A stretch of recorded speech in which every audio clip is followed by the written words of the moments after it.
The Star Destroyer's alarm system was designed to communicate urgency through volume and repetition. It was succeeding admirably. Stormtroopers scrambled through corridors with military precision, moving toward the last known position of the intruder with the confidence of soldiers who'd never encountered an opponent they couldn't overwhelm through numbers and firepower. They had no idea what they were running toward. Stanley and the Jedi, who'd introduced herself as Master Cade, though Stanley suspected that was abbreviated from something longer and more formal, were moving through the ship's ventilation system. Not because they were hiding, but because Stanley had discovered that ventilation systems in Star Destroyers were apparently designed by someone who'd never considered that they could be used for infiltration, which seemed like a significant oversight. So the Empire built a weapon that can destroy planets, Cade was saying, keeping pace with Stanley's casual crawl through the metallic ductwork. That's actually worse than the rumors suggested. It's worse than that, Stanley replied. According to the files I grabbed, they're planning to test it on an inhabited world in about 2 weeks, somewhere in the Outer Rim that doesn't have much Imperial presence, so if something goes wrong, it's not a huge problem. And you know this how, exactly? The mask, Stanley said. He was navigating through the ventilation system with perfect certainty, despite having no training and no reason to know where anything was. It kind of just knows things. It's like having the internet installed directly in my head, except the internet is ancient chaos magic and it has opinions about everything. They emerged from the ventilation system into what appeared to be a cargo bay, dropping down with casual disregard for the 10-meter fall. The mask caught them, slowed their descent, and deposited them on the floor with the gentleness of a cartoon character landing in a pile of feathers. Right, Stanley said, brushing off his suit. So here's my plan. We steal a ship, get out of here, warn your people about the planet killer, and then we figure out how to stop it. How's that sound? It sounds insane, Cade said. But so does everything about this situation, so let's proceed. The cargo bay contained 3 small shuttles, exactly the kind of thing Stanley needed. He walked toward the nearest one with the confidence of someone who'd never questioned whether he could operate spacecraft. The mask disagreed with the concept of can't operate. The shuttle's security system was state-of-the-art Imperial technology. Stanley bypassed it by simply opening the door and walking inside. The mask provided intuitive understanding of how everything worked, not through learning, but through the simple refusal to acknowledge that complexity could impede him. How are you doing this? Cade asked, watching the control panel light up at Stanley's touch, despite him not actually interacting with any of the controls. Honestly, Stanley said, firing up the engines with a casual wave of his hand. I stopped asking questions about the mask's capabilities about 40 minutes into wearing it. I've just accepted that it works and moved on. You should too. It's less stressful that way. The shuttle lifted smoothly from the bay, its engines humming with power. Behind them, stormtroopers began pouring into the cargo bay, but by then Stanley had already manipulated the bay doors into opening, not with violence, not with any physical interaction, simply with the mask's fundamental disagreement that doors should remain closed. They're firing, Cade reported, as laser bolts streaked past the shuttle's hull. Let them, Stanley said. He was pulling the shuttle into a banking maneuver that would have killed most pilots through G-force alone. But the mask had opinions about G-force, and those opinions were that it should probably take a day off. The fun part is coming up. The Star Destroyer's tractor beam activated, a massive grasp of energy designed to hold errant vessels and drag them back to compliance. It caught the shuttle, pulling it back toward the docking bay with inexorable force. Stanley reached out his hand and made a pinching gesture.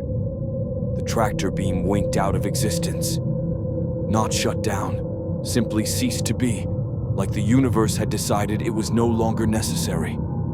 The shuttle continued forward, unimpeded, "I'm starting to understand why the Empire is concerned," Cade said quietly. The Star Destroyer fell away behind them as they jumped to hyperspace, the blue tunnel of faster-than-light travel swallowing the shuttle whole. For a moment, there was nothing but the hum of engines and the steady glow of hyperspace around them.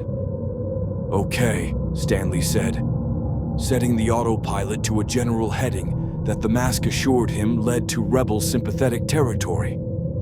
"Questions or celebration first?" "Questions," Cade said immediately. Many questions. Starting with, why didn't you just take out the entire Star Destroyer? "Because that would be overkill," Stanley said simply. "I mean, sure, the mask could probably do it, but that would kill a lot of people who are just doing their jobs, and I'm not really the mass casualty type. I prefer causing problems for people in charge, not for people following orders they didn't write." Cade considered this. It was a moral position she respected, even if it was delivered through the lens of a green-faced cartoon logic machine. "The rebellion needs to know what you are. They need to know what that weapon can do." They need to get to work," Stanley finished. "I get it. That's why we're heading to find them. According to the files I grabbed, there's a rebel cell on Ord Mantell. Small, independent, but well-connected. We give them the information, they spread it through the network, and suddenly the Empire's got a much bigger problem. And Project Starkiller. We stop it," Stanley said with absolute confidence. "How? No idea yet, but the mask hasn't been wrong about anything so far, and it seems pretty convinced that we're going to figure something out. So I'm going to trust that." The hyperspace tunnel stretched ahead of them, infinite and impossible, and Stanley found himself thinking about how absurdly perfect this situation was. He'd crashed into a galaxy far, far away, defeated Imperial soldiers through cartoon logic, helped a Jedi escape, and stolen a Star Destroyer shuttle. All in one day.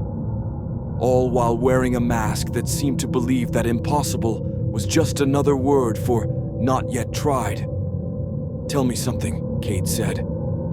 "In your galaxy, how did you defeat threats like this? How do you normally handle situations that seem impossible?" Stanley considered the question while the starfield streamed past them in hyperdrive blur. "Honestly, I usually made a joke. I distracted people with absurdity while someone smarter than me fixed the actual problem. I wasn't the hero. I was the chaos agent, the thing that made the system unstable enough for actual change to happen." "That's still what you're doing," Cade observed. "Just on a galactic scale."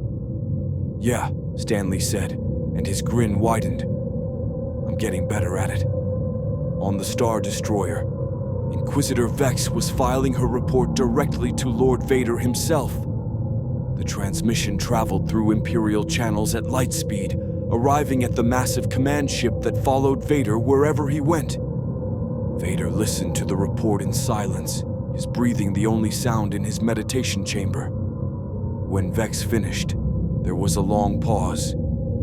"You're saying," Vader's voice emerged like an avalanche made of sound, "that this creature defeated you, obtained classified information, freed a Jedi prisoner, and stole a shuttle from the bay of a Star Destroyer?" "Yes, Lord," Vex confirmed. "The being's abilities don't correspond to force sensitivity as we understand it. It appears to operate on entirely different principles. The Emperor should be informed." "The Emperor will be informed," Vader interrupted. His hand moved in that peculiar gesture that suggested he was reaching through the Force itself. "Have this creature's location tracked. I want every available resource diverted to its capture or elimination. And Inquisitor, yes, Lord. Do not underestimate it again. Whatever this thing is, it's more dangerous than it appears." The transmission ended, and Vader returned to his meditation, his breathing continuing its mechanical rhythm. But in the Force, something had shifted. A disturbance, an anomaly, something that didn't follow the rules that govern the galaxy. Something that Vader, for the first time in years, couldn't predict or control through sheer application of dark side power. It was, he had to admit, intriguing. 3 hours into hyperspace, Stanley was telling Cade about Earth movies when the alarm suddenly activated. Not the Star Destroyer's alarms. These were the shuttle's alarms, and they were far more sophisticated. "We've got a problem," the shuttle's computer announced. "Tractor beam lock from an unknown source, unable to compensate." Stanley and Cade exchanged glances. They'd been pulled out of hyperspace and were now facing a ship that definitely shouldn't exist in their current location. It was a massive vessel, jet black, bristling with weapons that looked like they'd been designed by someone with a particular fetish for overkill. The hull bore the insignia of the Empire, but something about it was wrong. Darker, more personal. "That's Lord Vader's ship," Cade said quietly. "The Executor. He doesn't usually engage personal business like this. It means I've gone from regional problem to personal problem," Stanley finished. "Great. That's exactly what I needed today." A communication signal came through, and the shuttle's speakers crackled with the sound of breathing, mechanical, rhythmic, utterly inhuman. "I am Darth Vader," the voice said. "Release the Jedi and surrender yourself, and perhaps I will make your death swift." Stanley grinned. It was the kind of grin that suggested the universe had just made his entire year. "Lord Vader, I presume. I've got to say, you've got excellent timing. I was just starting to wonder what kind of challenge would be interesting enough to make this day memorable. Looks like you're about to answer that question." There was a pause on the other end of the communication. Vader was clearly unused to beings who responded to threats with enthusiasm. "Interesting," Vader said finally. "Perhaps you will be worthy of fighting after all." The Executor moved closer, and Stanley watched the massive Star Destroyer approach with the absolute certainty that things were about to get significantly more complicated. And significantly more fun. The shuttle's tractor beam grip tightened, pulling the small vessel inexorably toward the Executor's docking bay. Stanley watched the view screen as the massive Star Destroyer grew larger, a monument to military engineering and the concentrated will of one man's desire for control. It was impressive, in a brutally efficient sort of way. The mask found it hilarious. "Okay," Stanley said, leaning back in the pilot's seat with the casualness of someone about to be captured by the second most powerful man in the galaxy. "Let's think about this strategically. Vader's got a ship. We've got a shuttle. He's got force powers and a lightsaber. I've got cartoon logic and an increasingly confident grin. In a fair fight, he probably wins." "This isn't going to be a fair fight," Cade said, her hand moving to the lightsaber she'd recovered from an armory on the Star Destroyer. "Fair fights don't exist in the Empire's lexicon." "Exactly," Stanley said, "which is why I'm not planning to give him one." The shuttle settled into the Executor's docking bay with the gentle precision of a hand placing a pebble on a table. The landing struts extended, the engines powered down, and suddenly they were surrounded by silence and the distinctive sound of hundreds of stormtroopers moving into position. "Well," Stanley said, standing up and straightening his suit despite it not needing straightening, "let's go meet the Dark Lord of the Sith. I'm guessing we should be appropriately formal for this?" "Stanley," Cade said, and there was genuine concern in her voice. "If you're planning to make jokes, don't. Vader doesn't appreciate humor." "Perfect," Stanley said, his grin widening even further. "Then he's going to hate what I'm about to do." The shuttle's airlock cycled open, and Stanley stepped out onto the Executor's docking bay with absolutely no hesitation. The stormtroopers formed two perfect columns, creating a corridor that led directly to Lord Vader himself. The Dark Lord stood motionless, his cape draping around him like solidified shadow, his mask the most recognizable symbol of imperial power in the entire galaxy. Stanley walked toward him with the confidence of someone who'd never learned to be intimidated by authority figures. Lord Vader, Stanley said, extending his hand for a handshake when he was close enough. Stanley Ipkiss. I've got to say, the whole heavy-breathing, ominous presence thing really working for you. Very effective. I am a terrifying force of nature. I respect the commitment to the bit. For a long moment, Vader didn't move. The force rippled around him, anger, confusion, and beneath it all, something that might have been amusement. It was impossible to tell with someone who processed emotion through layers of machinery and dark side philosophy. You mock me, Vader said, his voice emerging like a glacier grinding through stone. A little, Stanley admitted, but not in a mean way. More in a, I genuinely cannot take things seriously because I'm hardwired by an ancient chaos mask to find humor in all situations way. I'm not disrespecting you. I'm just treating the universe as the cosmic joke it obviously is. Vader's lightsaber ignited with a sound like death itself learning to breathe. The red blade cut through the air, moving towards Stanley with lethal precision. The stormtroopers stepped back, giving the Dark Lord space to work. Stanley didn't run. He raised his hand and caught the lightsaber. Not with his hand. His hand remained palm up, relaxed, casual. He caught it with the mask's will, manifesting a barrier between the blade and himself that had nothing to do with the Force and everything to do with cartoon physics, deciding that physics should probably take a break. The lightsaber met that barrier and stopped, its plasma unable to process what it was meeting. Energy met absurdity, and absurdity smiled politely. See, Stanley said, this is the problem with being a Force user. You learn all these rules about how the universe works. The Force flows through everything, all that stuff. And then you meet someone who doesn't believe in your rules. Someone who just went, you know what? I don't acknowledge your authority over how things function. Vader attempted to force push Stanley backward. The invisible wave of energy spread out from the Dark Lord like an earthquake, meant to hurl the green-faced man across the docking bay and into a wall. It reached Stanley, encountered the mask's fundamental disagreement with the concept of being pushed, and dissipated harmlessly. I can feel your frustration through the Force, Stanley continued conversationally. Very palpable. I am unused to not being able to solve problems with raw power. I get it. Your entire worldview is built on the idea that the dark side is the strongest power in the universe. And it might be. But I'm not operating in the universe, you understand. I'm operating in a universe where the rules are more suggestions than laws. Vader charged, his lightsaber moving in strikes that would have carved through reinforced steel. Stanley sidestepped each one with casual grace, not through superior combat training, but through the mask's simple refusal to be where the lightsaber was going.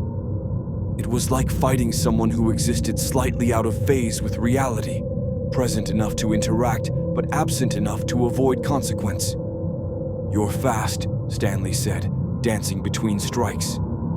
Very fast, very precise, I have killed thousands of people with this exact technique. But here's the thing, precision only works if the target stays in predictable locations. And I don't do predictable. He pulled a weapon from thin air, a large rubber mallet that couldn't possibly hurt anyone. Designed entirely for slapstick comedy. When Vader's lightsaber met it, the blade passed through the rubber without resistance, but the mallet simultaneously became immovable. The Dark Lord's momentum sent him spinning, unable to disengage from the comedic weapon that his lightsaber couldn't cut and his strength couldn't overcome. The stormtroopers watched their leader thrown across the docking bay by a green man wielding a cartoon prop. It was the kind of moment that would define their deployment records for years to come. Stanley dropped the mallet and extended his hand again. Look, Vader, I'm not your enemy. I don't want your job. I don't want to rule the galaxy or impose order through fear or any of that stuff. I just crashed here and I'm trying to survive while making the best jokes possible. But the Empire's building a weapon that can destroy planets, and you're clearly the kind of guy who understands that some lines shouldn't be crossed. So here's my proposal. Let us go. Let the Jedi escape. And maybe, just maybe, you start thinking about whether this whole serve the Emperor thing is really working out for you. Vader got to his feet with the slowness of someone whose entire worldview had just been forcibly reorganized. His breathing was heavy, his mechanical voice distorted with something that might have been rage, or might have been confusion, or might have been a combination of both. "You dare presume to lecture me about morality?" Vader asked. "Not about morality," Stanley said. "About viability. Because here's what I know from my mask-enhanced data stealing. The Emperor's planning something big. Something bigger than even you realize. And when that happens, when whatever he's building comes to fruition, you're going to discover that all this loyalty, all this power, all this control, it doesn't mean anything if you're serving someone who's already decided you're expendable." There was a pause. In that pause, Vader processed information that hadn't been fed to him by Imperial command structure. Information about the Emperor's plans. Information that suggested Stanley knew things that should have been restricted to the highest levels of Imperial intelligence. "How do you know this?" Vader demanded. "Stole it from your record section," Stanley said cheerfully. "While your Inquisitor was trying to figure out how to hurt me, the mask's really good at reading databases. Better than your security systems, apparently. So yeah, I know about Project Starkiller. I know about the test run. I know about the Emperor's larger plans. And I'm betting you don't know as much as you think you do." Vader's breathing pattern changed. It was subtle, but Stanley's mask-enhanced perception caught it. A moment of hesitation, of genuine uncertainty. The Dark Lord had been operating under the assumption of control, of understanding the hierarchy and his place within it. The revelation that the Emperor might be keeping secrets, might have plans that didn't include him, suggested a vulnerability that even the Force couldn't immediately compensate for. "You're lying," Vader said, but there was a question in his voice. "I'm not," Stanley said. "Check your files, the ones even you have to log into specially, the really classified ones. You'll find I'm telling the truth. The Emperor's been working on something for years, something that makes even the Death Star look like a prototype." Cade stepped forward, her lightsaber raised, ready to fight if Stanley's gamble didn't pay off.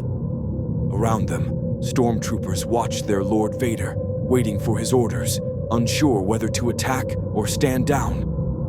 Finally, Vader moved, but he didn't raise his lightsaber. Instead, he deactivated it and stood motionless, his breathing the only sound in the bay. "You will leave," Vader said quietly. "You and the Jedi will depart this vessel, and you will spread word of what you know. The Emperor will hear of your interference. He will send greater forces against you." "Probably," Stanley agreed. "But at least you'll know you gave me the choice.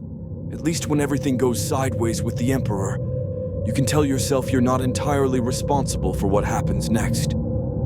"This changes nothing," Vader said. "I will still serve. I will still—" "I know," Stanley said gently.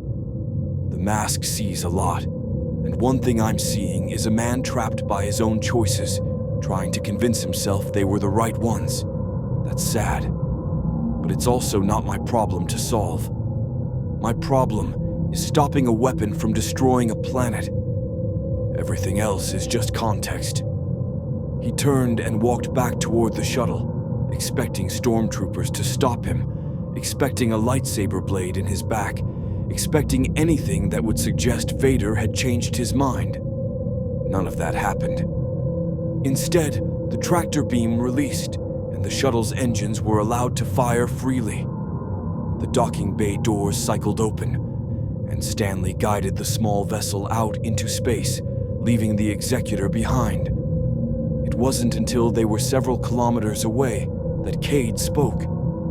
"What did you do?" she asked. That's not how you beat Darth Vader. That's not how you survive an encounter with the Dark Lord of the Sith. I didn't beat him, Stanley said, setting a course for Ord Mantell. I just showed him something he hadn't considered. That loyalty to someone doesn't have to mean surrendering your own judgment. That there's a difference between serving and being enslaved by your own choices. And you think he'll actually question the Emperor? No, Stanley said. I think he'll probably try to ignore everything I said, but seeds planted now have a way of growing, especially in minds that aren't used to doubt. Maybe nothing happens. Maybe Vader stays loyal forever. But maybe, just maybe, I just put a crack in the Emperor's power structure. And sometimes cracks are enough to start with. The shuttle jumped to hyperspace, leaving the Executor behind, and Stanley felt the mask settle more comfortably against his face.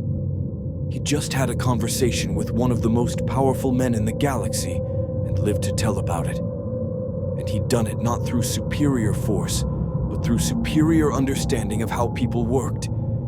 The mask hummed with approval. Chaos. Ord Mantell's spaceport was a study in organized chaos, the kind of place where rebel sympathizers, independent traders, and people actively trying to avoid Imperial notice all converged in a carefully maintained fiction of neutrality. Stanley guided the stolen shuttle through the approach vector with the mask's intuitive understanding of Imperial flight protocols, making sure their arrival looked routine enough to avoid triggering automated defenses. According to the data I pulled, Stanley said, the rebel cell here operates out of a cantina called the Dusty Nerf. Very creative naming. We're not trying too hard to hide. Which, in retrospect, might be why the Empire hasn't shut them down yet. Too obvious to be interesting. Cade was monitoring communications, listening to the chatter that suggested the Empire was indeed mobilizing in response to their escape. Star destroyers were being rerouted. Inquisitors were being deployed. Somewhere in the depths of Imperial Command, people were having very frustrated conversations about a green-faced man who didn't follow any of the established rules of engagement. They're going to escalate, Cade said quietly. Vader's silence won't stop them. If anything, it might accelerate things. The Emperor will interpret Lord Vader's inaction as weakness and assume direct control of the situation. Which means we need to move fast, Stanley agreed. Get the information to the rebels, spread it through their network, make the threat so public that the Empire can't quietly eliminate people who know about Project Starkiller. Right now, we're sitting on a secret. Once it's common knowledge, we become much harder to silence. They landed the shuttle in a docking bay rented under a false credential. The mask had manifested Imperial documentation that probably violated several Federation regulations. The paperwork was flawless, which suggested the mask's understanding of bureaucracy was just as comprehensive as its understanding of physics. The Dusty Nerf turned out to be exactly what its name promised: a cantina with a lot of dust and some kind of Nerf animal head mounted on the wall. Stanley walked in with Cade, scanning the room with the mask's enhanced perception, finding the rebel operative within seconds. He was a human male, weathered by years of living in Imperial-occupied space, nursing a drink that smelled like it could strip paint. He looked up as Stanley and Cade approached, his hand instinctively moving toward a blaster. "Master Cade," the operative said, surprise and recognition flashing across his face in equal measure. "You're supposed to be imprisoned, and you..." He looked at Stanley with the particular confusion of someone whose brain couldn't quite process what his eyes were seeing. "Are very green and wearing an impeccable suit." "Stanley Ipkiss," Stanley said, pulling up a chair and sitting backward in it, because the mask had opinions about how to sit that didn't align with conventional furniture usage. "I'm from another galaxy. The suit is part of my whole thing, and we have information that's going to make your day significantly more complicated." The operative, who introduced himself as Commander Vex, which created an awkward moment when Stanley realized he'd just met an Inquisitor with the same last name, took the data chip that Stanley manifested from thin air with the casual confidence of someone who'd stopped being surprised by anything the Green Man did. "Project Starkiller," Vex said, scanning the files. His face went pale. This is bigger than we thought. This isn't just a weapon. This is an extinction-level threat." "Planet killer," Stanley confirmed. "Designed and constructed by the Empire. Testing schedule starts in 2 weeks on an outer rim world. If it works the way the schematics suggest, entire star systems are going to become historical curiosities." "We need to alert command," Vex said immediately. "This changes everything. This shifts the entire strategic calculus. If we can expose this, if we can make it public..." "That's the idea," Cade said. Stanley didn't just steal this information. He stole it from a Star Destroyer, from Vader's personal command vessel. That lends it weight. That makes it something the Empire can't quietly suppress. Vex was already moving, already accessing communication terminals that were probably encrypted 7 ways from Sunday. But the rebels clearly had access to their own communication network, dark channels that Imperial surveillance couldn't quite penetrate. Within minutes, the information was spreading through rebel cells across the galaxy like a wildfire that nobody could put out. The Empire's security blanket was unraveling. 3 systems away, in the Emperor's throne room, Palpatine felt the disturbance ripple through the Force, like the plucking of a string on an instrument no one was supposed to be able to play. He set down his drink, something that had been aging since before the Republic fell, and gestured for his attendants to leave. When he was alone, he reached out with the dark side, feeling for the source of this disruption. Project Starkiller was no longer secure. The information was spreading. Someone had compromised Imperial databases and released classified information to rebel networks. And more troubling than that, someone existed in the Force who couldn't be properly sensed, who operated on principles that Palpatine's centuries of dark side training couldn't quite grasp. The Emperor smiled. It was not a comforting expression. He reached out to Vader through their private Force connection, a link forged through pain and control, and the dark side's particular genius for binding wills together. You let the outsider escape. Palpatine's thoughts came through like knives wrapped in silk. The creature was beyond conventional containment.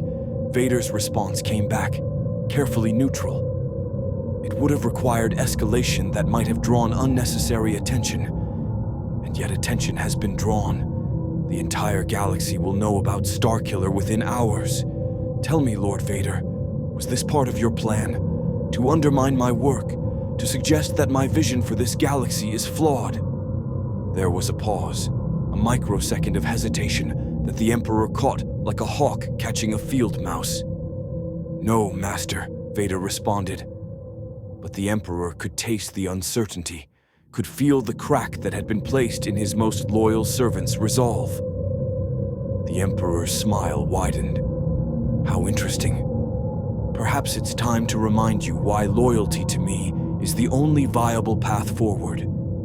The connection severed, leaving Vader in darkness, both literal and metaphorical. Back on Ord Mantell, Stanley was doing what he did best, making complicated situations more complicated through sheer force of absurdist will. He decided to hold a press conference in the cantina. Not because it made strategic sense, but because the mask found the idea hilarious. A green-faced man from another galaxy addressing rebel operatives and local news agencies, all while discussing the Empire's planet-destroying superweapon. It was the kind of publicity stunt that would either cement Stanley as a rebel icon or get him killed. Possibly both. "So, the way I see it," Stanley was saying to a room full of journalists and soldiers, "the Empire's got a problem. They've been building this weapon in secret, planning to test it, expecting nobody to find out. But somebody found out. Somebody stole the schematics. Somebody made it public. And now the Empire has to make a choice. Do they abandon the project and pretend it never happened? Or do they double down and prove they don't care what anybody thinks? How do you think they'll respond? One of the journalists asked. Badly, Stanley said with absolute certainty. They'll escalate. They'll send more forces. They'll try to eliminate anyone who knows about the weapon. And in doing so, they'll confirm everything we've just told the galaxy. They'll prove that the rebellion was right all along. Cade was watching him from the side of the room, shaking her head slightly. She'd already figured out that Stanley's strategy wasn't about military advantage. It was about narrative. It was about forcing the Empire to either prove it was evil or admit it was powerless. Either way, the rebellion won. "What about you?" another journalist asked. "What are your intentions? Are you joining the rebellion? Are you taking sides in this conflict?" Stanley considered the question, his green face reflecting the cantina lights like something that had been carved from polished jade. "I'm not taking sides," he said finally. "I'm taking a stance. The difference is that sides are about allegiance and politics. A stance is about principle. I'm against weapons that destroy planets. I'm against authoritarian governments that enforce control through fear. I'm against the idea that might makes right. But I'm not doing this because I'm a hero or because I'm trying to save the galaxy. I'm doing it because the mask finds tyranny hilarious, and chaos is the best way to expose tyranny's weaknesses." It was a good quote. It would echo through news broadcasts across the galaxy. It would make Stanley Ipkiss into something more than just an anomaly.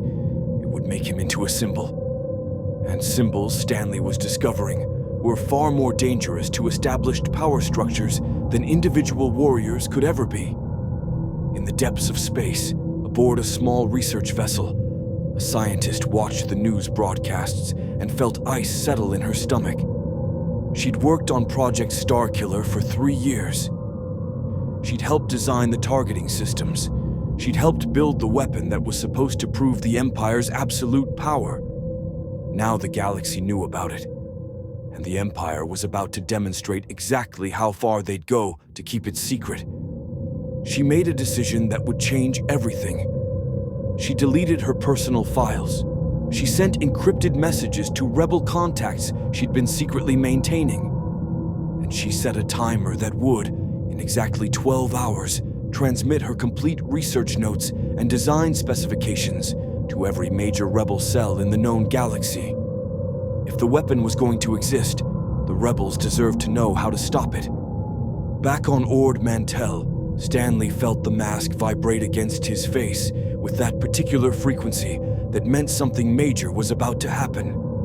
The Empire was mobilizing.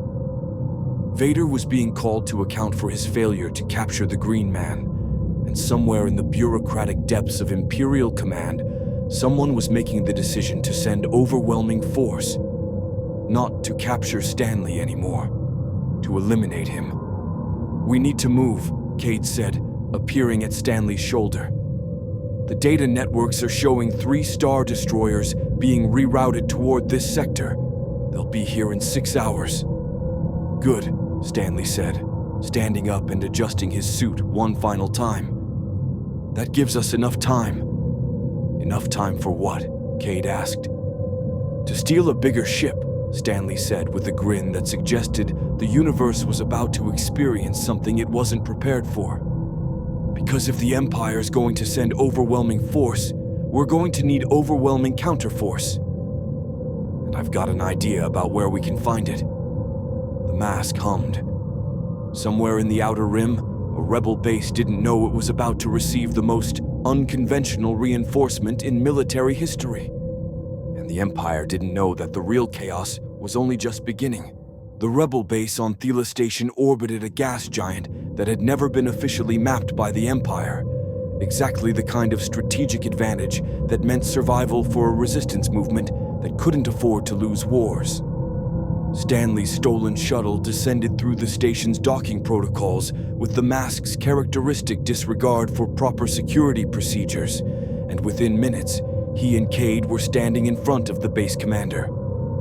Commander Torvin was exactly what Stanley expected, weathered by years of fighting a war she couldn't win, hardened by losses she couldn't afford to forget, and currently staring at a green-faced man in a perfectly pressed suit with the expression of someone whose brain was attempting to process a completely new category of experience. "You're the one," Torvin said slowly.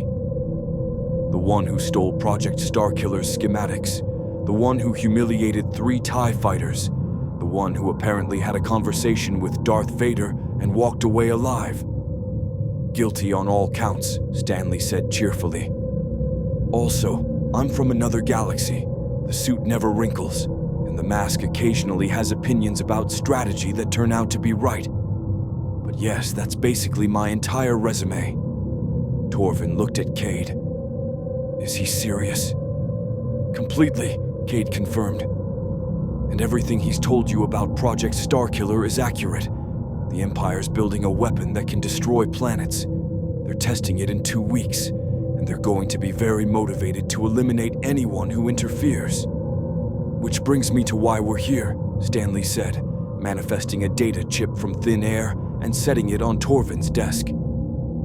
"You've got the schematics now. You've got the targeting systems. You've got everything you need to understand how this weapon works. But understanding isn't enough. We need to do something about it. The Empire has 3 Star Destroyers en route to this sector," Torvin said grimly. "They're coming for you, coming for the information, coming to make sure this base doesn't survive to see tomorrow." "I know," Stanley said. "That's actually part of my plan." Torvin set down her drink and stared at him. "Your plan involves the Empire finding us." "My plan involves the Empire finding us," Stanley confirmed, "and discovering that we're not alone.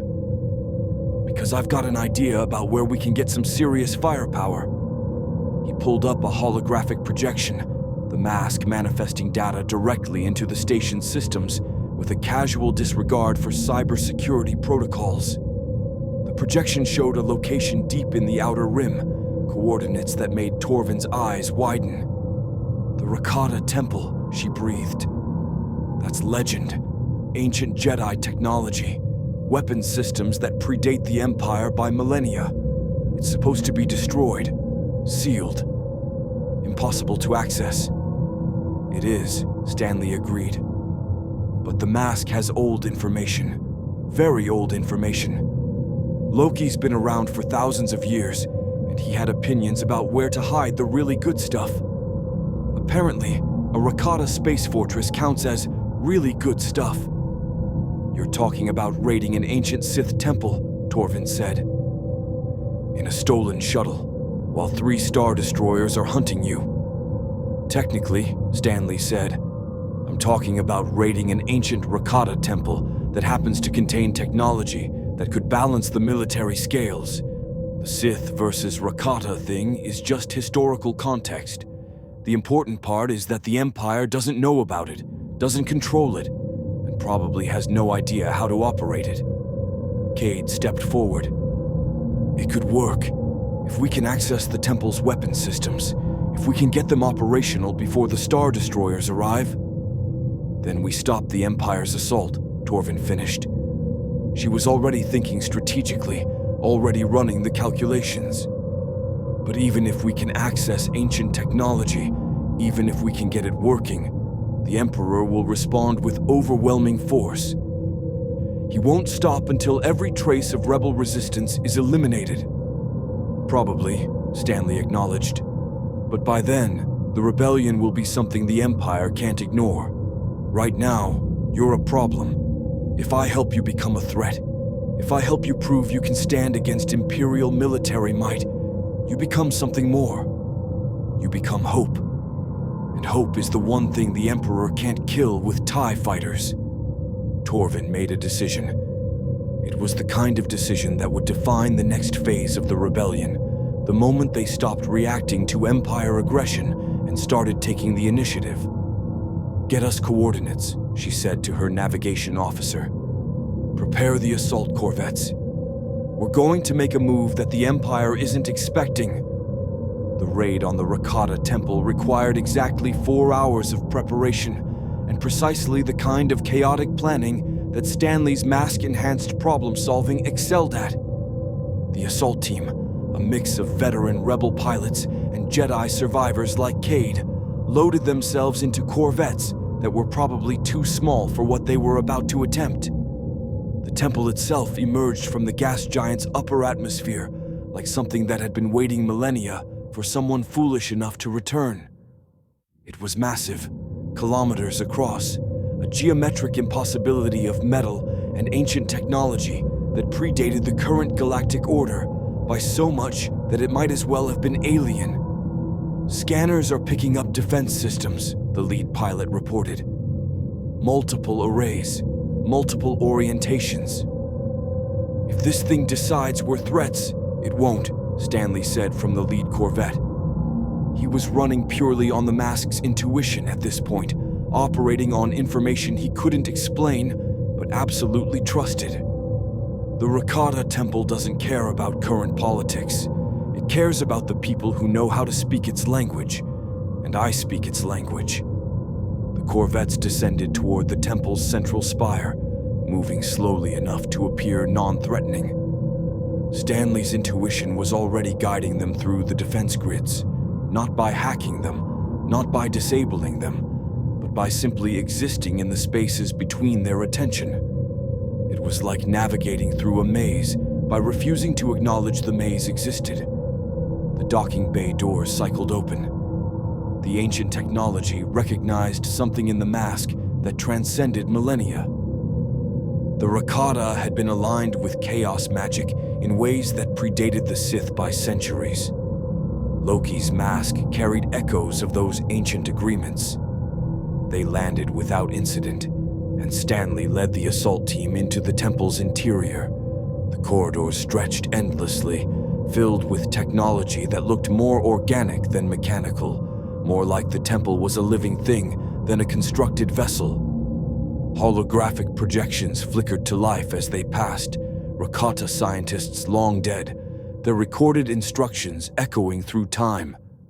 "How are you doing this?" Cade asked, watching Stanley navigate the temple with absolute certainty, despite having no prior knowledge of its layout. "The mask is reading the temple," Stanley said. "Not in a linear way. More like... The temple's entire design philosophy is written into the fundamental structure. The mask understands design philosophy, especially chaos-aligned design philosophy. It's like learning to read graffiti instead of formal writing."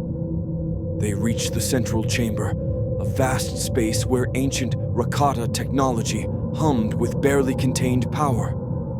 Weapon systems, defense grids, energy projection arrays that made Star Destroyers look like children's toys. And in the center, a control interface that seemed to be waiting for someone who could bridge the gap between ancient technology and modern warfare. Stanley walked to the interface and placed his hands on it. The connection was instantaneous, not painful, but overwhelming. The mask absorbing centuries of accumulated technological knowledge, understanding systems that had been obsolete for millennia, translating ancient protocols into something the rebel forces could actually operate. "How long do we have?" Torvin asked over the communication channel. "The Star Destroyers will arrive in 47 minutes, the tactical officer reported. "They're moving into attack formation. They're not even bothering with communication protocols. Direct assault approach." "Then we'd better hurry," Stanley said, his eyes glowing with energy that had nothing to do with the Force and everything to do with ancient magic interfacing with advanced technology. "Because I'm about to make the Empire very uncomfortable." The temple's weapon systems powered up, not the way modern weapon systems powered up. There was no gradual buildup, no visible charging. Instead, energy simply existed where it hadn't existed before, accumulated and ready, waiting for targeting coordinates and a trigger. Stanley's consciousness expanded, encompassing the temple's entire defensive grid, seeing the approaching Star Destroyers as data points in a vast strategic calculation. He could destroy them. The Temple's weapons could vaporize Imperial military hardware with casual efficiency. But that wasn't the plan. The mask hummed with a different kind of satisfaction, not violence, but the comedy of overwhelming show of force that wouldn't actually need to be used. "Broadcast on all Imperial frequencies," Stanley commanded. "Show them what they're facing." The holographic projections erupted across the space around the Star Destroyers, the Rakata Temple's weapons systems, visualized in full detail. Targeting reticles locking onto Imperial capital ships, power levels displayed in terms that made it clear this wasn't a fight the Empire could win. "This is Commander Ibkis of the Rebel Alliance," Stanley's voice came through on every Imperial channel, broadcasted from a Rakata temple that predated the Empire by thousands of years. "You have 30 seconds to disengage and return to the core worlds. You have a choice: retreat intact or discover whether your Star Destroyers can survive a direct hit from weapons that have been sitting here since before your Emperor was born." There was a pause. A long, pregnant pause where the Star Destroyer captains were making contact with higher command, where Imperial strategists were trying to understand what they were facing, where calculations were being made about the probability of survival. The first Star Destroyer began its retreat, then the second, then the third. The Empire, for the first time, was choosing wisdom over aggression. "They're leaving," Cade said, disbelief in her voice. "The Empire is actually retreating."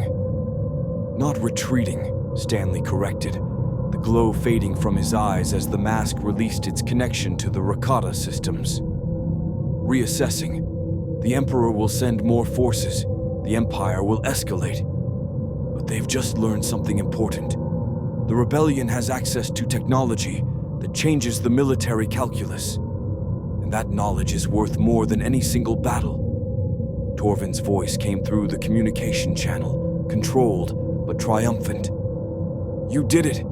We've bought ourselves time, real time, enough to prepare, to fortify, to make a choice," Stanley interrupted gently. "The weapon's here now. The power to resist the Empire is real, but power corrupts. It makes people do things they didn't think they were capable of. So here's my question. What are you going to do with this? Are you going to use it to become better than the Empire? Or are you going to use it to become the same thing with different ideology?" It was a question that Cade understood immediately. It was the eternal struggle of every revolution, the fight against becoming the thing you were resisting. "We'll use it to protect," Torvin said finally. "To defend the people who can't defend themselves. To maintain the principles we're fighting for."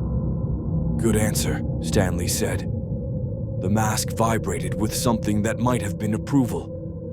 "Because if this works, if the Rebellion actually wins, the galaxy's going to need people who remember that power is supposed to serve, not rule." He walked to the temple's viewport and looked out at the retreating Star Destroyers, at the gas giant's swirling atmosphere, at the vast expanse of space that contained so many possibilities. "So what happens now?" Cade asked. Stanley smiled, that impossible grin that contained the laughter of the entire universe. The Emperor's fury was not a thing of screaming or violence. It was something far more dangerous. It was cold calculation made manifest, ancient power deciding that the time for subtlety had passed. Palpatine sat in his throne room, feeling the Force itself bend to his will, reaching across the galaxy to locate the one being who dared to disrupt his carefully orchestrated plans. The green-faced man from another galaxy had become a symbol. The holographic broadcasts of the Rakata Temple's weapons had circulated through every major news network, every rebel sympathizer, every system that had dared to hope the Empire might not be unstoppable. The test of Project Starkiller had been postponed. Military resources were being redirected, and worst of all, Vader was questioning orders. Palpatine reached through the Force and found Lord Vader on a transport ship returning from a patrol mission. The Emperor's presence was overwhelming, undeniable, the kind of dark side force that bent reality to accommodate it. Lord Vader, Palpatine's thoughts came like lightning through the Force connection. You have failed me. The rebellion is strengthened.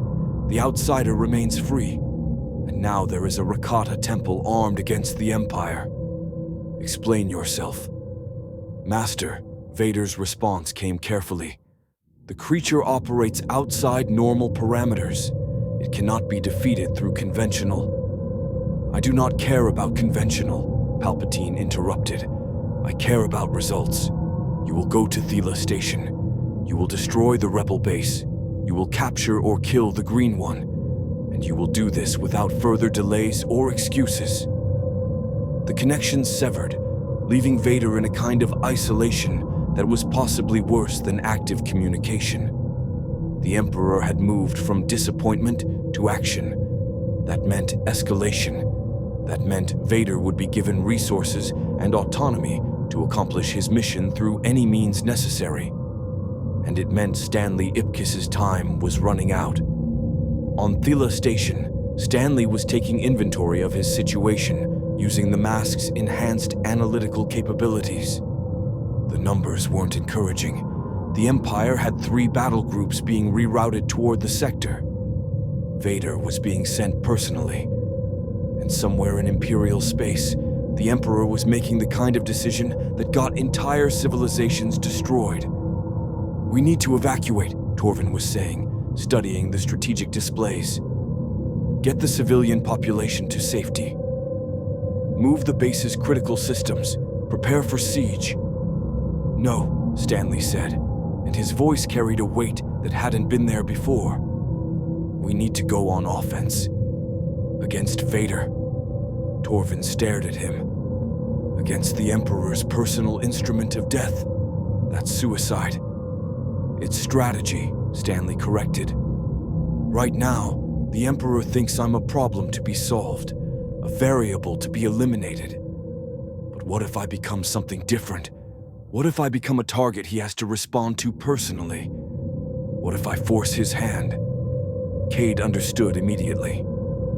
You're talking about baiting him, making yourself too important to ignore. Exactly, Stanley said. The mask has been telling me something for hours now, and I finally figured out what it means. The Emperor's power is real, but it's dependent on the Force. The Force is a living thing in this galaxy. It has balance, it has philosophy, it has rules. And the Emperor's been breaking those rules for decades. He's tilted the balance so far toward the dark side that the Force itself is starting to rebel. How does that help us? Torvin asked. Because, Stanley said, standing up and straightening his suit one final time, I'm going to challenge him directly, not through military force, not through weapons, but through the one thing he can't quite grasp, the absolute refusal to acknowledge that his power matters. He manifested a small sphere from thin air, energy crystallized into physical form, glowing with a light that was neither force-based nor technological. It was pure chaos magic, solidified and weaponized. I'm going to broadcast a message, Stanley continued. I'm going to tell the Emperor that I'm coming for him, that I'm going to walk into his throne room and laugh at him until the entire galaxy understands that absolute power is just another illusion waiting to be punctured by someone who doesn't believe in it. He'll kill you, Cade said quietly. Probably, Stanley agreed. Or I'll kill him. Or something will happen that neither of us expected, because that's what happens when comedy meets absolute authority. Either way, the galaxy gets a show. And that show is going to matter more than any battle. The message went out simultaneously across Imperial frequencies, rebel networks, and independent channels. It was a video broadcast, Stanley standing in front of the Rakata temple, green face grinning impossibly wide, speaking with the absolute confidence of someone who'd made peace with the concept of his own probable death. Emperor Palpatine, Stanley said, his voice steady and clear. I know you can feel this message. I know the Force carries it to you no matter where you are in this galaxy. So here's what I want you to understand. I'm coming for you. Not with an army, not with weapons or tactics or strategy. Just me. Just a green-faced man in a suit who understands that tyranny is fundamentally funny when you look at it from the right angle. He paused, letting the weight of his words settle into the galaxy's consciousness. You've built this empire on fear. You've convinced people that power matters. You've convinced yourself that the Force bends to your will. But here's the thing about absolute authority. It only works if everyone agrees to play by the same rules. And I don't play by your rules. I don't acknowledge your authority. I don't accept your power as legitimate. And when you're standing face to face with someone who refuses to accept that you're supposed to be in charge, what do? Because violence won't work, intimidation won't work. The only thing that works is proving that you were always just a man, and men are fundamentally ridiculous when you look closely enough. The broadcast ended, leaving the galaxy in stunned silence. The Emperor felt the message like a blade sliding between his ribs. Not painful, worse than painful. It was an affront to everything he'd constructed, everything he'd believed about power and control. A being from another galaxy, operating on principles he couldn't grasp, was challenging him not through military superiority, but through philosophical rejection of his legitimacy. It was intolerable. Palpatine made a decision that would echo through the remaining years of the Empire. He would go to Thela Station personally. He would face this green-faced aberration directly. And he would show the entire galaxy why an Emperor did not negotiate with chaotic elements. He obliterated them. The Imperial flagship changed course. The Emperor himself would command this operation. Stanley felt the shift in the Force before he received the confirmation through conventional channels. The mask was humming with that particular frequency that meant reality was about to become very, very interesting. "He's coming," Stanley said to Cade. "The Emperor is actually coming. He's abandoning his throne room, leaving the Imperial Palace, and traveling across the galaxy personally, because I hurt his pride. That's either your greatest victory or your worst mistake," Cade said. "Time will tell," Stanley replied. "But the mask's pretty confident about which one it is." He spent the next 6 hours preparing. Not for battle. The mask had never needed conventional preparation for violence. Instead, Stanley spent the time thinking about what he'd learned in the Star Wars galaxy, thinking about the difference between power and wisdom, thinking about how a man from Earth, wearing a magic mask from Norse mythology, had somehow managed to become the focal point of the most important conflict in galactic history. When the Emperor's ship emerged from hyperspace, it brought with it a presence so overwhelming that even Cade, trained in Force sensitivity, had to take a breath to ground herself. Palpatine descended to Thela Station with an escort of Imperial guards, red-cloaked warriors who'd been trained to eliminate Force users and dark-side assassins. They formed a corridor of death and purpose as the Emperor walked through the rebel base's halls. Stanley was waiting in the central chamber of the Rakata Temple, standing alone in an open space, wearing his suit and his grin like they were armor. "Emperor Palpatine," Stanley said cheerfully. "Thanks for coming. I wasn't actually sure you would. I figured there was a decent chance you'd send someone else, maybe Vader, maybe some other Force user. But no, here you are personally. That's commitment. That's dedication. That's also a little bit foolish. But we can talk about that after." The Emperor's face was ancient, withered, held together by dark-side corruption that had extended his life far beyond natural limits. His eyes burned with yellow light, the color of the dark side made manifest. "You think yourself clever," Palpatine said, his voice like ancient stone grinding against stone. "You think humor and chaos will save you from my power. You're wrong." He raised his hand, and and lightning erupted from his fingertips. Force lightning, the signature attack of the Sith, power that should have burned Stanley from the inside out, that should have turned his nervous system into a conductor for pain and death. The lightning met the mask's barrier and dissipated like rain hitting a window. "See," Stanley said, not moving, not defending, just existing in the space where the Emperor's most devastating attack had just failed to land. This is the problem with having your entire philosophy built on power.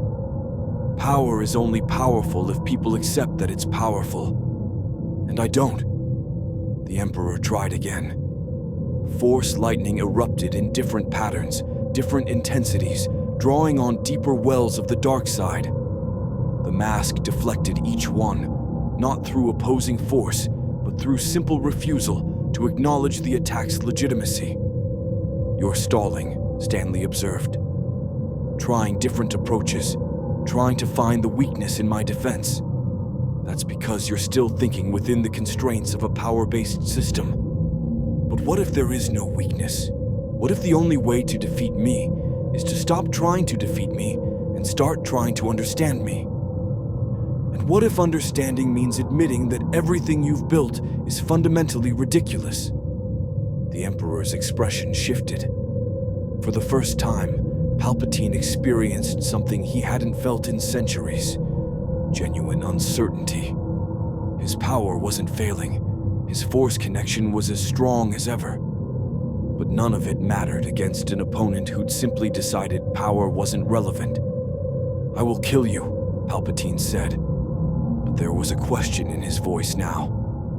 "I will destroy you and everyone you've made allies with. I will..." "You will what?" Stanley interrupted. "Threaten me, execute people, consolidate power. You've been doing that for decades. And what has it gotten you?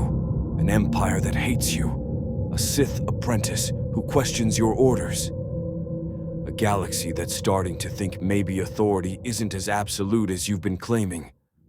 You won the military battles, Emperor, but you lost the philosophical war the moment you decided that power was more important than understanding." The Rakata temple began to rumble. The ancient technology recognized something in Stanley's words, something in the mask's connection to chaos magic, a rejection of the very principles the Emperor represented. "This place belongs to chaos now," Stanley said. "Not my chaos, fundamental chaos, the chaos that exists beneath all order, waiting for someone to remember that rigidity breaks. And when a temple full of ancient weapons recognizes that about you, about what you represent, well, that becomes a problem." The Emperor felt it then, the true danger. Not to himself, but to everything he'd constructed. The Rakata temple was activating independently, guided by principles older than the Sith, responding to the presence of chaos magic in a way that threatened imperial hegemony. Palpatine turned and left. Not in defeat, not in retreat, but in recognition that this particular battle had moved into a realm where even his power couldn't guarantee victory. As he departed, Stanley called after him. "Come back when you've learned to laugh at yourself, Emperor. Then we can have a real conversation." The Emperor didn't look back, but somewhere in the Force, something had shifted. The balance had moved. Not toward light or dark, but toward something new. Toward chaos in the philosophical sense. Toward the possibility that absolute certainty might not be absolute. The Emperor's departure left the galaxy in a peculiar state of suspended animation. The Imperial fleet retreated to defended positions. The rebellion, suddenly possessing both legendary weapons and the precedent of an emperor backing down, began to reorganize with newfound confidence. And Stanley Ipkiss, the green-faced man from another galaxy, found himself in the strangest position of all, having won a victory that nobody quite understood, in a war that nobody could quite define. 2 weeks passed. In that time, the Empire didn't attack. Vader didn't issue new orders. The Death Star remained under construction, but Project Starkiller was indefinitely postponed. It was as if the entire galactic conflict had entered a moment of hesitation, a pause where all sides were reassessing their positions and their philosophies. Stanley spent that time learning about the Star Wars galaxy in ways he'd never expected. He studied with Jedi survivors, learning about the Force, not through meditation, but through the mask's intuitive understanding of how different reality structures worked. He consulted with rebel strategists, helping them understand how to translate ancient Rakata technology into modern warfare. And he had a series of fascinating conversations with various Empire officers who were beginning to wonder if their loyalty was based on genuine belief or simply the weight of institutional inertia. Cade found him on the observation deck of Thela Station, watching the distant stars rotate slowly through the viewport. "How are you holding up?" she asked, standing beside him. "Better than I expected," Stanley said. "Honestly, I thought by now I'd be dead. I figured challenging the Emperor directly was basically a suicide mission. But the mask had other ideas, and the mask's been right about everything so far." "Are you going to leave?" Cade asked the question carefully. "Go back to your own galaxy." Stanley considered this. The mask hummed against his face, consulting information from dimensions that probably shouldn't be consulted. "I could," he said finally. "The mask could probably open a rift home if I asked nicely, but I don't think I will. Not yet, anyway. There's something unfinished here. The Empire's not defeated. The conflict's not over. It's just paused. The galaxy needs you," Cade said. "Whether you realize it or not, you've become something more than a person. You've become the possibility that things don't have to work the way the Emperor claims they work. You've become hope dressed up in a suit and delivered through jokes." "That's actually a pretty good description," Stanley admitted. "But here's the thing about being hope. You have to keep moving. You can't settle. You can't accept victory as final. Because the moment you do, the people who prefer the old ways of doing things start rebuilding. They start regrouping. They start planning how to eliminate the threat." He turned to face her. "Which is why I'm going to do something probably very stupid. I'm going to go see if I can have an actual conversation with Vader, not as enemies, not as rivals, but as two people trying to figure out what comes after everything falls apart." Finding Lord Vader required less effort than Stanley expected. The Dark Lord was on a small Imperial outpost at the edge of a binary star system, meditating in a chamber designed to amplify his connection to the dark side. Stanley arrived in the shuttle he'd stolen so many weeks ago, landing in the docking bay with the kind of casual confidence that suggested infiltrating Vader's personal retreat was just another Tuesday. The stormtroopers didn't stop him. Either they didn't recognize him, or they'd received orders to let him pass. Stanley suspected it was the latter. Vader sensed him coming. The Dark Lord rose from his meditation chamber, his breathing steady, his presence overwhelming in that particular way that made the Force feel like it was pressing against your skin. "You've come to finish what you started," Vader said. "I've come to offer you something," Stanley replied. "A choice." "I don't need choices," Vader said. "I have purpose." You have slavery," Stanley interrupted, not unkindly. "Very comfortable slavery, very purposeful slavery, but slavery nonetheless. The Emperor tells you what to do, and you do it because you've convinced yourself that's the only way to survive. But what if you stopped? What if you just walked away?" Vader's breathing pattern changed. "You don't understand the dark side. You don't understand what binds us together." "No," Stanley agreed. "I don't understand the dark side, but I understand choice, and I'm saying you have one. You can keep serving the Emperor, keep pretending that loyalty and love are different things, keep letting someone else define your identity, or you can do something new, something the mask hasn't seen yet, something that might be terrifying but might also be freedom. And if I refuse, Vader asked. Then we fight, Stanley said simply. And I probably win because I don't follow your rules, but I don't want to fight you. The mask likes you, actually, respects you in its own chaotic way. You're a man trying to navigate a system that demands absolute obedience while maintaining some kind of personal agency. That's actually pretty funny when you think about it. Vader was silent for a long moment. In that silence, Stanley could feel the Dark Lord actually considering the proposition, considering the possibility that there might be a life beyond service. I will need time, Vader said finally. Take it, Stanley said. The galaxy's got plenty of time now. We're in a moment of hesitation. Everyone's trying to figure out what comes next. You should too. 3 months later, the situation in the galaxy had evolved into something nobody had predicted. The rebellion remained strong, the Rakata Temple's weapons serving as a deterrent against Imperial overreach. The Empire surprisingly didn't collapse. Instead, it began a slow process of transformation that nobody could quite articulate. Some systems remained loyal to the Emperor, others declared independence. And in the midst of it all, a new faction emerged. Former Imperial officers and Force users who were trying to figure out what governance looked like when it wasn't based entirely on fear and absolute control. Stanley had become less of a military figure and more of a philosophical one. He worked with all sides, not as an ally or an enemy, but as something stranger, a reminder that reality could be negotiated, that certainty was always provisional.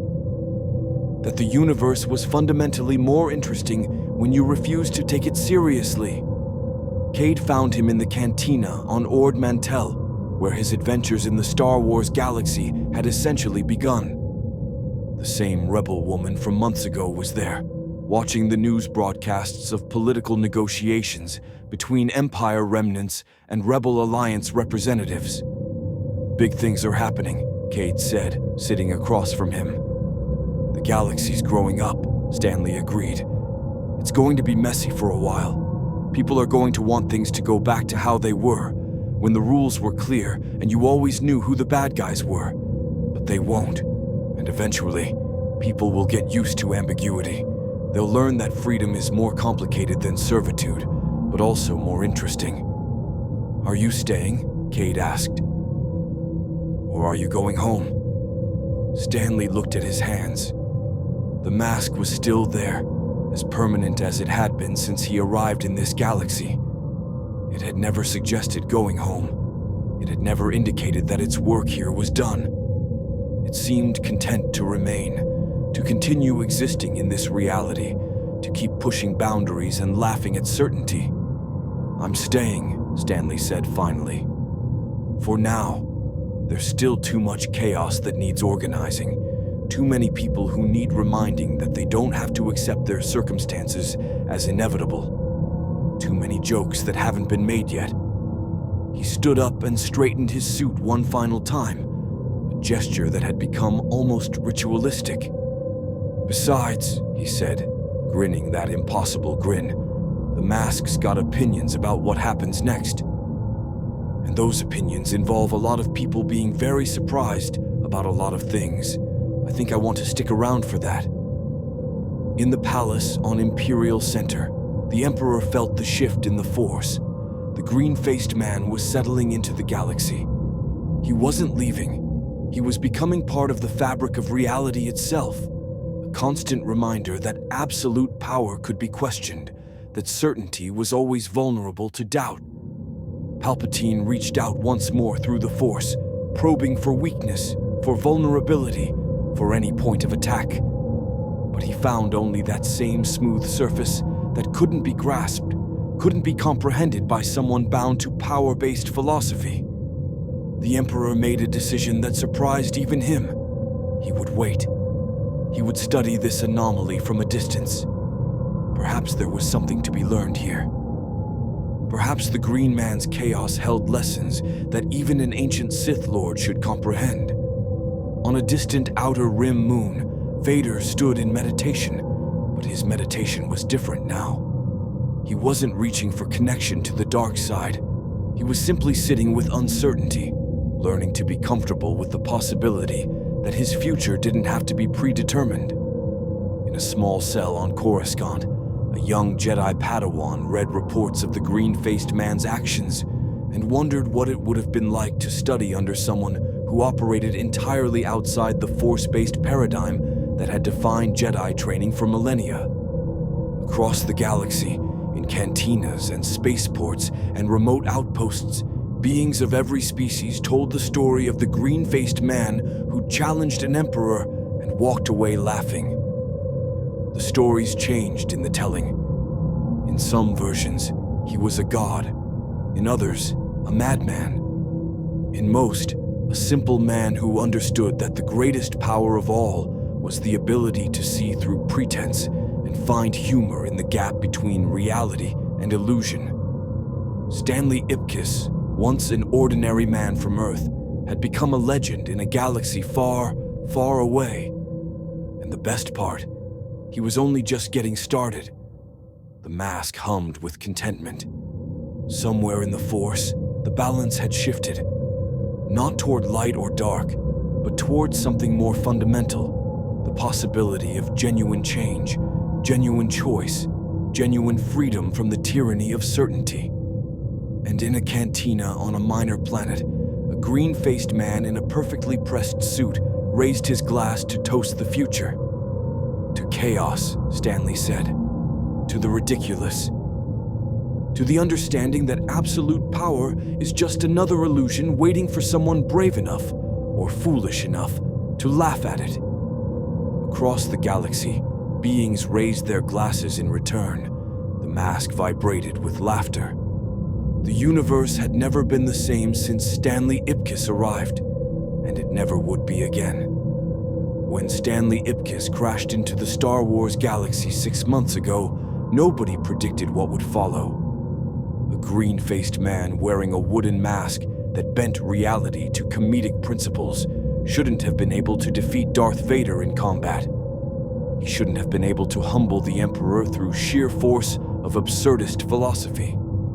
He certainly shouldn't have transformed the galaxy's entire understanding of power, authority, and the possibility of genuine change. Yet here the galaxy stood, fundamentally altered by the arrival of one man who refused to acknowledge that impossible meant anything. The Empire remained, but it was weaker now, not militarily, but philosophically. Its claim to inevitable authority had been challenged and found wanting. The rebellion had grown stronger, but more importantly, it had learned that victory didn't require matching the Empire's violence. It required offering the galaxy something the Empire couldn't, the possibility that things could be different. Stanley remained on Thyla Station, serving as something between philosopher, strategist, and walking reminder that the universe was far more flexible than anyone had imagined. He worked with Jedi survivors to understand how their Force-based training could evolve beyond rigid doctrine. He consulted with rebel commanders about how to wield power without becoming corrupted by it. And occasionally, he simply stood on observation decks and watched the stars, grinning that impossible grin, allowing the mask to hum with the knowledge of futures that hadn't been written yet. Cade had become the bridge between the Jedi survivors and the new political order emerging from the ashes of the Empire's monopoly on galactic governance.